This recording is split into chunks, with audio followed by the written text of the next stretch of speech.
One of my favorite things to do on my channel is talking about Miss South Africa. This is why I started my channel. Of course, you know, living in Namibia as well, I also started my channel to talk about Namibian pageantry, but I mainly started my channel to talk about my birth country, South Africa, which has been doing amazingly at pageantry within the past, I would say, like 5-6 years, since 2017 with Demi. Even before that a little bit with Rolene at Miss World, but who is Miss World? We don't know her anyway. Miss World hasn't been happening a lot lately, so I don't think like there's a lot to say about Miss World. So moving on, with regards to the Miss South Africa organization, right? They've held the Miss World license since 1956. This is literally the reason Miss South Africa was established, is to send women to Miss World. And I know it's difficult to believe because South Africa has been doing so amazing at Miss Universe lately. You'd think that they'd been at this forever, but no. Miss South Africa only acquired the Miss Universe license for the first time in 1998. Before that, they did send some women to Miss Universe in the 80s, but that doesn't count. Officially, Miss South Africa has held the license since 1998. And then recently in 2021, South Africa acquired the license for Miss Supranational. So they've had these 3 licenses. But all that supposedly is about to change, because the new owner of Miss Universe has decided that Miss Universe is way too good to be sharing any spotlight with any other international pageant, including their senior Miss World. So it's been so interesting, just the ride that we've been on since Khun Anne took over for Miss Universe, because in the beginning there was such feelings of hope when we found out that Miss Universe is being bought by a trans Thai woman. You know, I thought she was going to bring something fresh when it comes to production, the fashion. You know, we would be seeing some glam swimwear instead of the drab swimwear that we've grown accustomed to. I mean, the women aren't really going swimming. You might as well put them in some couture swimwear. But anyway, I thought she was going to bring something, you know, nice and fresh and hip and whatever. But instead, she has brought a lot of scandal and, dare I say, shame upon Miss Universe, because not only has she made unwanted changes, she has angered a lot of national directors all over the world with her very financially minded decisions and priorities. But what this video is about today is not the bidding war or anything of that nature. It is to do with what she said the other day, her preference. Yes, she has a preference, apparently, for national organizations that hold the license to Miss Universe, meaning that they get to choose a woman from this country or territory to send to Miss Universe. She doesn't want any of those organizations to hold licenses to other international pageants. So basically, Miss Universe is just too good to be associated, even third-partedly, I don't even know if that's a word, even by osmosis, to any other international pageant. And I'm just like, Miss Khun Anne, who do you think you are? Because I hold all 6 of these international pageants in high regard. Yes, I do criticize all of them, especially Miss Earth, when it comes to production value, when it comes to the length of the pageant, when it comes to every basic facet of pageantry. Basically, I do criticize all of these organizations. And yes, I might criticize or have criticized Miss Universe the least, because when it comes to production, they usually bring everything that I want and I'm expecting and everything like that.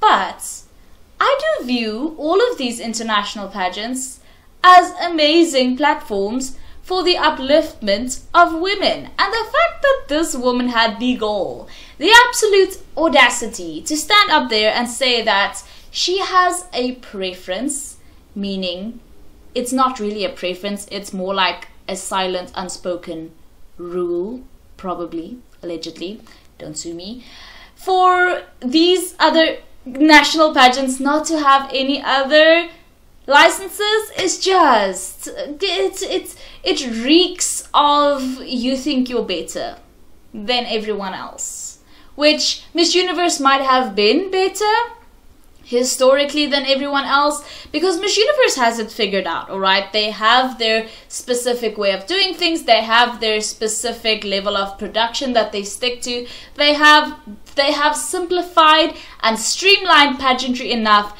that it is so enjoyable to watch Miss Universe that it was my favorite pageant historically.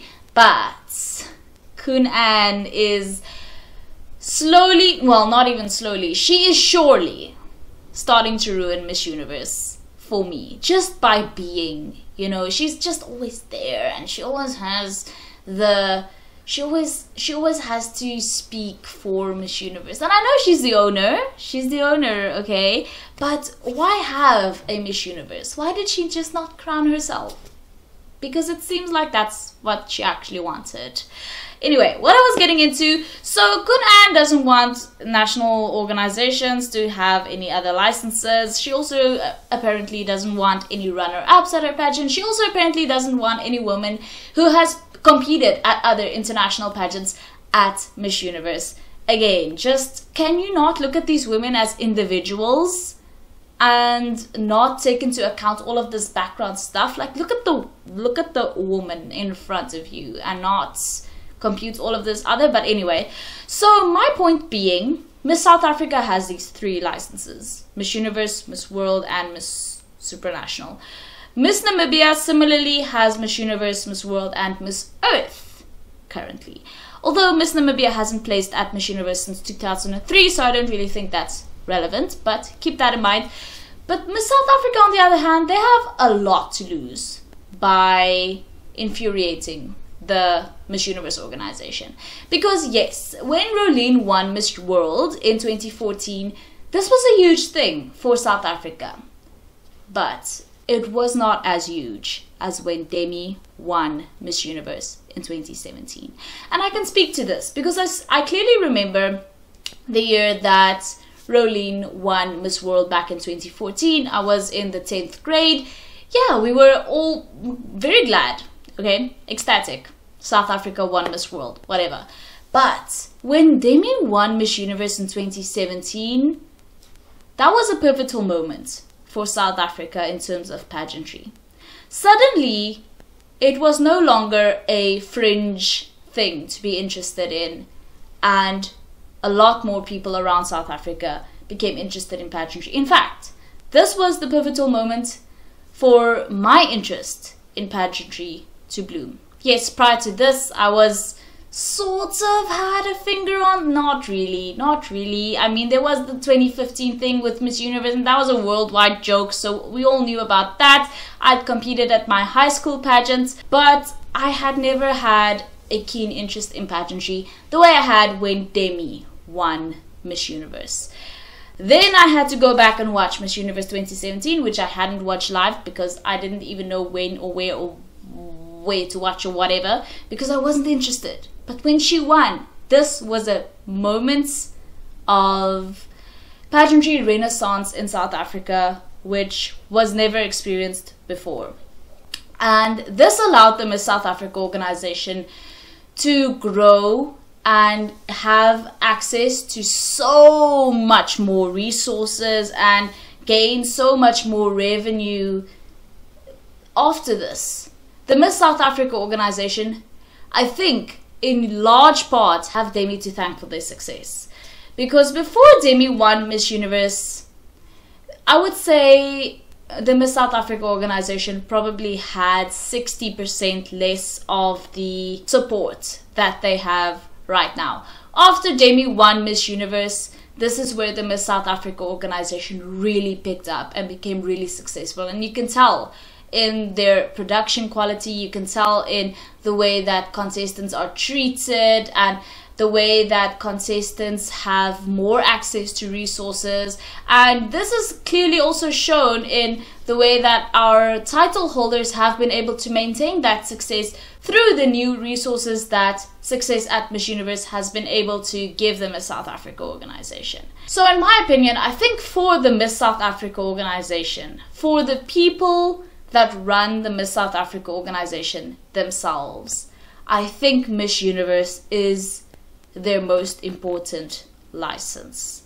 Just in terms of what their Miss Universe wins, not only through Demi but also through Zosie, has been able to get for them, has been able to allow them to do. Because Miss Universe has been much more relatable to the youth, unlike Miss World.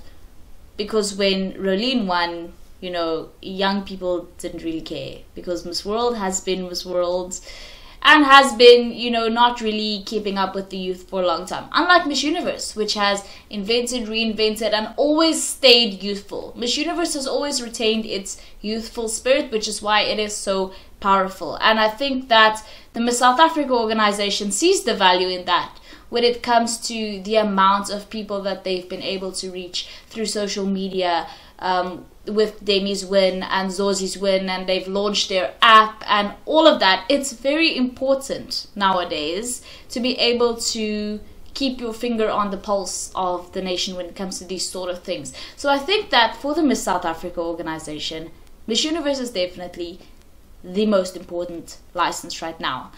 Miss Supranational, I don't think they've had the license for long enough to truly appreciate the Miss Supranational organization. I mean, you know, Lalela won Miss Supranational now, but her reign hasn't even ended yet, so they haven't even been able to see the returns for that yet.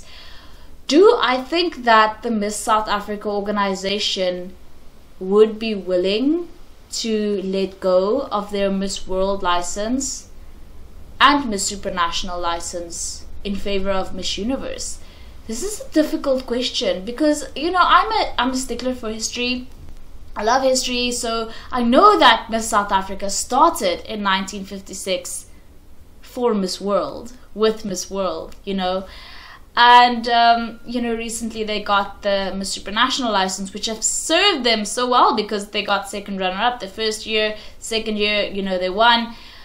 But would they give that up? The historical part of their organization with Miss World and their most recent success really with Miss Supranational for Miss Universe, which they won one time and then it brought them such immense success. Do I think they would be willing to do that, or will they be willing to stand up to Khun Anne and be like, no, this isn't a dictatorship or Khun Anne-tership. This is, we can all hold different licenses. Because yes, even though Khun Anne said it was a preference, I don't know. I think it will end up being more of a sort of unspoken rule that the countries that hold licenses to different international preferences are sort of destined to flop. I think that is probably the direction that we are heading in with this new Khun Anne era of Miss Universe, unfortunately. Now, with Miss World, I also wanted to touch on this in this video.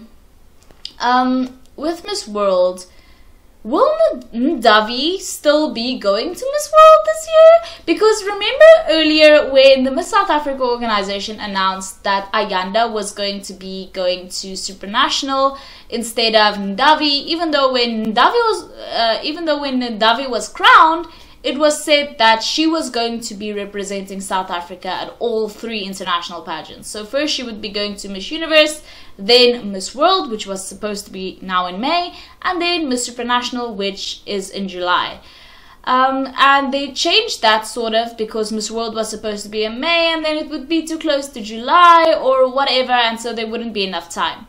But now Miss World has been pushed back yet again to December of 2023. And Miss South Africa ostensibly will be happening in August. So will the new Miss South Africa go to Miss World? Will Ndavi still be going to Miss World? The Miss South Africa organization really needs to figure this out, because with Lalela's year, we had Shudu going to Miss World in 2022, even though she'd won Miss South Africa in 2020. And I just don't know whether or not it's still feasible for Ndavi to go to Miss World. Similarly with Namibia, I mean, Namibia hasn't placed at Miss World since 2010, but since we're talking about it, let's talk about it. We have this contestant this year, Leonie van Jaarsveld, who's supposed to be going to Miss World.